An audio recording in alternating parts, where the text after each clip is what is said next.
હવે વાત કરીએ બનાસકાંઠાની। બનાસકાંઠાના એ ધરતીપુત્રનું જેની નસીબ જાણે તૂટેલી કેનાલના ગાબડામાં ફસાયું। દાંતીવાડાની એ કેનાલ જે ખેડૂતો માટે જીવાદોરી સમાન છે એ આજે તંત્રની ઘોર બેદરકારીનું પ્રતીક બની ગઈ। 9 દિવસ વીતી ગયા સાહેબ, પણ હજુ સુધી ખેડૂતના ખેતરમાં પાણીની એક બૂંદ પણ પહોંચી નથી। અધિકારીઓએ એસી ચેમ્બરમાં બેસીને 2-3 દિવસમાં રિપેરિંગના વાયદા તો મોટા કર્યા હતા, પણ આજે 9મો દિવસ છતાં પણ સ્થિતિ ઠેરની ઠેર। એક તરફ બાજરીની વાવણીનો અમૂલ્ય સમય વીતી રહ્યો છે અને બીજી તરફ ખેડૂત આકાશની સામે નહીં પણ તંત્રની સામે મીટ માંડીને બેઠો છે।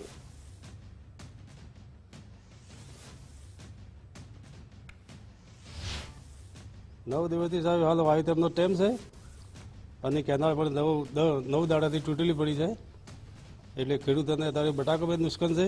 હવે બાજરી તો અત્યારે કેનાલ ના છૂટે તો પછી અત્યારે બાજરી મારે છે વાવેતર કરવા। સરકાર પાસે કે જલ્દી એનો ઉપયોગ કરી અને કેનાલ જલ્દી ચાલુ કરો આવે। કેનાલ બંધ કે પડી છે, અત્યારે વાવેતર મારે બધા ખેડૂતો બેઠા છે, પાણી છે નહીં, રાહ જોઈને બેઠા છે। જલ્દી કામકાજ કરો તો બહુ સારું છે, પછી મોડું આવે પાણી તો કોઈ ઉપયોગ થાય નહીં અને બટાકામાં બધું કોઈ ભાવ મળ્યો નથી। જલ્દી ઉપયોગ કરીને પાણી છોડે તો બધી ખેડૂતોને ઠીક રહે। આજે નહેરનો પ્રોબ્લેમ થયો છે, આજથી મોડીને 2 દિવસનું એમને કીધેલું છે કે નહેર કમ્પ્લીટ થઈ જશે અને હજી 9 દિવસ થયા પણ પાણીનો કોઈ કહેતા કોઈ પ્રશ્ન હલ થયો નહીં અને ખેડૂતો કારણ કે પાણી વગર હાલ એટલો વખો છે ને કે હદ પાર વગરનો। શિયાળાની પણ સિઝન માથે પડી અને ઉનાળાનો પ્રોબ્લેમ છે પાણી જો ના આવે તો ખેડૂતો બાજરી ના વાવી શકે। તો આ સરકારના બેદરકારીના કારણે એક તો નહેરો સાફ કરતા નહીં, બરોબર ને, સાફ ના કરીને સીધું પાણી છોડે, એના કારણે નહેર તૂટવામાં આવી છે। એટલે જલ્દી સરકારને નમ્ર વિનંતી કે નહેર કમ્પ્લીટ કરી અને પાણી ખેડૂતોને આલે એવી આપણી નમ્ર વિનંતી છે સરકારને।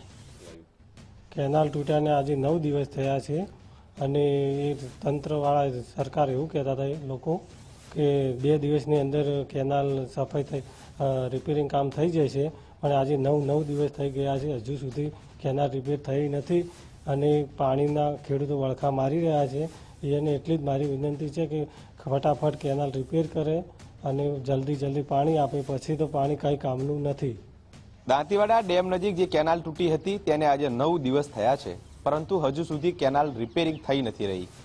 કારણ કે આપ દ્રશ્યોમાં જોઈ શકો છો કે જે પ્રકારે કેનાલ રિપેરિંગ નથી થઈ અને હજુ સુધી કેનાલોમાં પાણી નથી આવ્યું, જેના કારણે ખેડૂતો ખેતી કર્યા વગર બેઠા છે। આપ દ્રશ્યોમાં જોઈ શકો છો કે કેનાલ છે અત્યારે સૂકી ભટ્ટ જોવા મળી રહી છે। અત્યારે ખેડૂતોને એક બાજુ બાજરીનો વાવણી કરવાનો સમય થયો છે અને જ્યારે પાણી નથી મળતું, જેના કારણે ખેડૂતો અત્યારે તો પાણીની રાહ જોઈને બેઠા છે, બાજરીનું વાવેતર કર્યા વગર બેઠા છે। ખેડૂતોનું કહેવું છે કે એક બાજુ બટાકામાં ભાવ નથી, તે તો તેમને ખૂબ મોટું નુકસાન તો થયું જ છે, સાથે હવે જ્યારે બાજરીનું વાવેતર કરવું છે ને એવા સમયે જ ખેડૂતોને અત્યારે પાણી નથી મળતું, જેના કારણે ખેડૂતો અત્યારે પાણી વગર જે ખેતી કર્યા વગર બેઠા છે। ખેડૂતોની માંગણી છે કે તંત્ર દ્વારા તાત્કાલિક ધોરણે જે કેનાલ છે તે રિપેરિંગ કરવામાં આવે અને રિપેરિંગ કરીને કેનાલમાં પાણી છોડવામાં આવે, જેથી ખેડૂતો છે તે તાત્કાલિક ધોરણે જે અત્યારે જે વાવણીનો સમય છે અને વાવણીના સમયે તેઓ વાવણી કરી શકે અને પોતાનું ગુજરાન ચલાવી શકે। કારણ કે અગાઉ પણ તેમને અનેકવાર નુકસાનો થયા છે અને ફરી વધુ વાર એક જે નુકસાન છે તેને વેઠવું પડે। કમલેશ નાભાણી, ગુજરાત ફર્સ્ટ, બનાસકાંઠા।